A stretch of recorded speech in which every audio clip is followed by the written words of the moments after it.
Welcome back to part 2 of prepping for this event. In the last video, I shared exactly how to remove the trim and prep the backdrop for paint.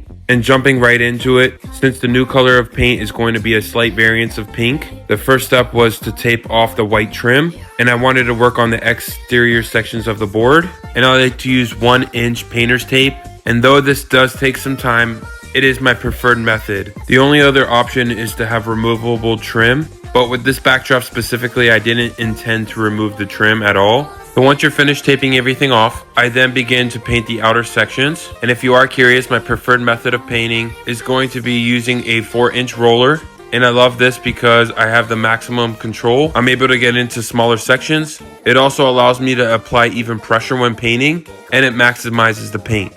And if you are curious about the type of paint I use, I like to use the Behr Premium Plus interior flat, and I normally have to do 3 to 4 coats just depending on the color. Because this backdrop was already pink, I only needed to do 2 coats, and though I didn't post it in the video, I always sand in between coats. And the reason for that is to remove any debris that might have flew in during the drying process, and it makes your backdrop come out perfect every time.